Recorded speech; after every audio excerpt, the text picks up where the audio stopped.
All right, well, it's 3 o'clock. Welcome back. I'm sure you've done great work over the last hour of having those conversations around your assessment beliefs and how that matches up or mismatches with the rest of your team. And I think that's a great start. So now it's time. I've loosened my tie to get right in there. We're going to get into a small group, 2 or 3 people. And in that group, what I want you to do is choose a class. So one thing, maybe it's grade 9 science, or maybe it's grade 1 language arts, or whatever it may be, one section, one grade level, one class, and choose a unit. And start with that one unit and list the assessments that you use. Okay, if you're not quite sure, please go on to Atlas.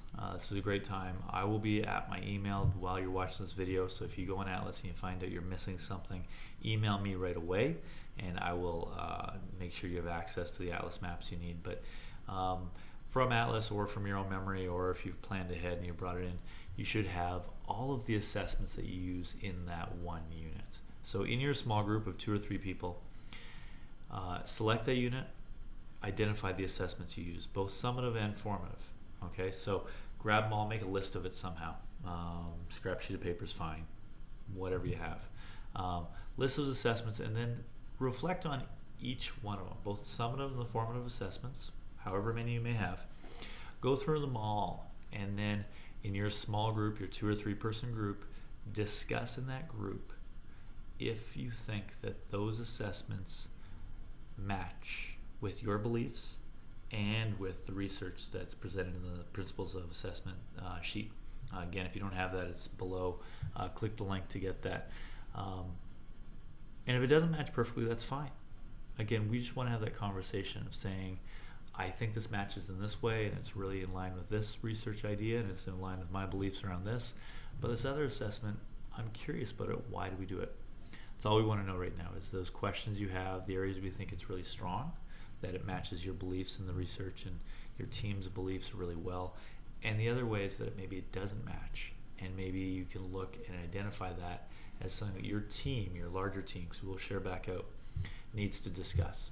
So small groups going through one unit. If you have time, you can go through a second unit. If you have lots of time, you can go through a third even, but start with one and spend about 30-35 minutes going through that one unit and really looking at each assessment.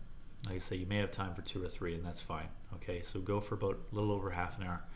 After that time is up, your small groups will come back together as a larger group and share out what you looked at. So if you're in the middle school math team, you may have looked at a 7th grade math unit, this one particular unit, with just 2 people. Share that with the whole math team or whatever team you're on, and let them at least hear your ideas. We may not have a lot of time for deep discussion at that point, but share out those ideas and you have a chance to discuss. Perhaps if people are in agreement that, you know what, that assessment does need to be changed, at least we can identify that at this point. Or if we say, hey, those assessments are great, look how well we're doing, that's great too. Once again, I encourage you to embrace the moments when you disagree. The purpose of this is not to prove how wonderful your team is or maybe how horrible they are. That's not the object of this exercise, but instead to have a really critical look at what assessments you're actually using in a small sample size, but at least in a few of them, to look at what you're doing and to start the conversation with the larger team.